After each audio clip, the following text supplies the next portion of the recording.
Class 5-এর আমার গণিতের 43 পৃষ্ঠায় এই যে অংশটি অর্থাৎ উপরে নিচে বসিয়ে গুণ করি, এই অংশটিতে দেখো এখানে 9টি অঙ্ক আছে। এখানে একটিকে করে দেওয়া হয়েছে, কিভাবে করতে হবে সেটিকে বোঝানো হয়েছে। এই অংশটি যদি আমরা দেখি তো আমরা দেখতে পাচ্ছি কি, দেখো 5371কে 12 দিয়ে গুণ করা হয়েছে। প্রথমে 2 দিয়ে 5371কে গুণ করে এখানে 10,742 পাওয়া গেছে। তারপর 1, এই 1 মানে কিন্তু 1 10, অর্থাৎ 10 দিয়ে 5371কে গুণ করা হয়েছে। গুণ করে পাওয়া গেছে কত? 53,710। এইবার এই 10,742 এবং 53,710কে যোগ করে এখানে পাওয়া গেছে 64,452। তো এই প্রসেসে গুণ করতে হবে সেটি কিন্তু এখানে দেখানো হয়েছে। আমরা সাধারণত কি করি, আমরা প্রথমে 8 দিয়ে গুণ করি, তারপরে আবার 1 দিয়ে গুণ করি। আমরা এই রকম বলে অঙ্কগুলোকে করি, অর্থাৎ গুণ অঙ্ক এইভাবেই করে আমরা অভ্যস্ত। কিন্তু এখানে দেখো অন্য রকম করা হয়েছে। আমরা একটু করে দেখি, তাহলে বিষয়টি আরও বেশি পরিষ্কার হবে। তো 2 দাগে দেখো আছে 3576কে 18 দিয়ে গুণ করতে হবে। তো এই যে নিয়ম, যে নিয়মে এখানে দেখানো হয়েছে সেই নিয়মে যদি আমরা করি, কিভাবে করব। অঙ্কটিকে এইভাবে আমরা বসিয়ে নিয়েছি, যেমন আছে বইতে তেমনভাবে বসিয়ে নিয়েছি। এইবার 8 দিয়ে 3576কে গুণ করব। তো প্রথমে 8 দিয়ে 6কে গুণ করলে 6 8 48-এর 8 হাতে 4, 8 দিয়ে 7কে গুণ করলে 7 8 56 আর হাতের 4 60, 60-এর 0 হাতে 6। এবার 8 দিয়ে 5কে গুণ করলে 5 8 40 আর হাতের 6 46-এর 6 হাতে 4, 8 দিয়ে 3কে গুণ করলে 3 8 24 আর হাতের 4 মিলে হলো 28। এখানে পাওয়া গেল 28,608।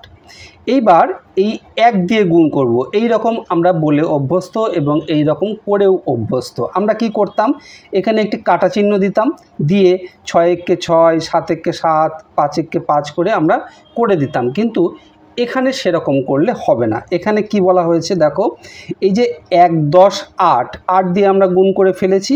এবার 1 10, 1 10 মানে 10, 10 দিয়ে গুণ করতে হবে। 10 দিয়ে গুণ করলে কি হবে দেখো, 10-এর যে একটি শূন্য, সেই শূন্যটিকে প্রথমে বসিয়ে নিতে হবে। এইবার একদম আগে যেরকম করতাম সেই রকম, এখানে কাটা চিহ্নর বদলে এখানে শূন্য বসালাম। এইবার 6 1-কে 6, 7 1-কে 7, অর্থাৎ 1 দিয়ে এদেরকে গুণ করছি। এবার 1 দিয়ে 5কে গুণ করলে 5, 1 দিয়ে 3কে গুণ করলে 3, আমরা পেলাম 35,760। এইবার এই দুটিকে যোগ করব। এই দুটিকে যোগ করে আমরা কত পাচ্ছি দেখো, 8 আর 0 যোগ করলে 8, 0 আর 6 যোগ করলে 6, 6 আর 7 13, 3 হাতে 1, 8 আর হাতের 1 9, আর এখানে 5, 9 আর 5 14, 4 হাতে 1, হাতের 1 আর এই 2 3 আর এই 3 6। আমরা যোগ করে কত পেলাম, 64,368। এই রকমভাবে আমরা কিন্তু গুণ করব। পরে আরও একটি অঙ্ক করে দেখি। আমরা এই অঙ্কটিকে করি। দেখো 8 দাগে যে অঙ্কটি আছে, 8 দাগে আছে 356কে 122 দিয়ে গুণ করতে হবে। তাহলে এই অঙ্কটিকে যদি করতে চাই তাহলে আমাদের কিভাবে করতে হবে। অঙ্কটিকে একদম বইয়ের মতন করে এখানে বসিয়ে নিয়েছি। এইবার আমরা করব। দেখো 2 দিয়ে 356কে গুণ করতে হবে।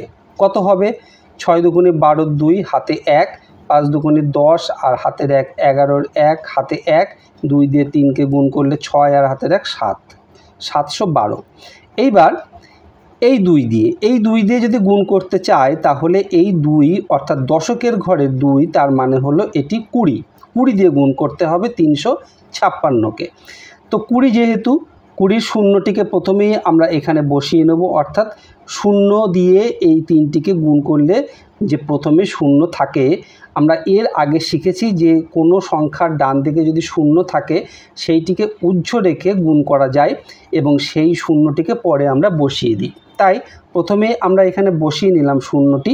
বসিয়ে নিয়ে এইবার 2 দিয়ে 6কে যদি গুণ করি তাহলে 12 2 হাতে 1, 2 দিয়ে 5কে গুণ করলে 5 দুগুণে 10 আর হাতে 1, 11 1 হাতে 1, 3 দুগুণে 6 আর হাতের 1 7। এখানেও হলো 7120।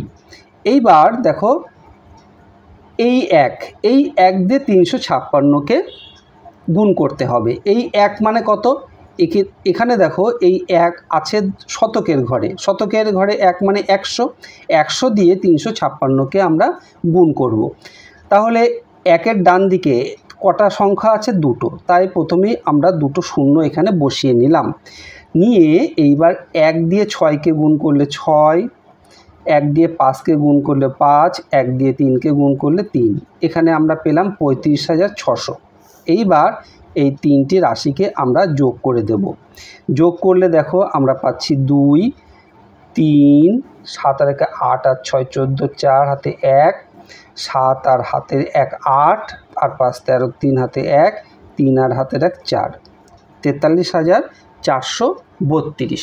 ঠিক এই রকমভাবে আমরা প্রতিটি অঙ্ক করব। এখানে 9 দাগে দেখো ঠিক 8 দাগের মতোই একটি অঙ্ক আছে, এই অঙ্কটিকেও করে দিই। দেখো আছে এখানে 521 গুণ 144। অঙ্কটিকে এখানে আমরা বসিয়ে নিয়েছি। এইবার করি, 4 দিয়ে গুণ করব 521কে, তাহলে কত পাবো? 4 1কে 4, 4 দিয়ে 2কে গুণ করলে 8, 4 দিয়ে 5কে গুণ করলে 20। এইবার এখানে 4 দিয়ে গুণ করব 521কে। 4 দিয়ে গুণ করব মানে এই 4 আছে দশকের ঘরে, তাহলে এই 4 মানে হলো 40। 40 দিয়ে 521কে গুণ করতে হবে। 40-এর ডান দিকে শূন্য আছে, অর্থাৎ 4-এর ডান দিকে শূন্য আছে, সেই শূন্যটিকে এখানে আমরা বসিয়ে নিলাম। বসিয়ে নিয়ে এইবার 4 দিয়ে গুণ করলে আমরা দেখো কত পাই? 4 1কে 4 পাবো, 4 দুগুণে 8 আর 4 5 20। এখানে কত হলো? 20,840। এইবার এই 1 কোথায় আছে? শতকের ঘরে। শতকের ঘরে 1 মানে 100। 100 দিয়ে 521কে গুণ করব। 100 দিয়ে 521কে গুণ করতে গেলে প্রথমেই আমরা ডান দিকে দুটো শূন্য বসিয়ে নিলাম। নিয়ে এইবার 521কে গুণ করলে আমরা দেখো 1 1কে 1, তারপরে 2 দিয়ে 1কে গুণ করলে 2, 1 দিয়ে 5কে গুণ করলে 5।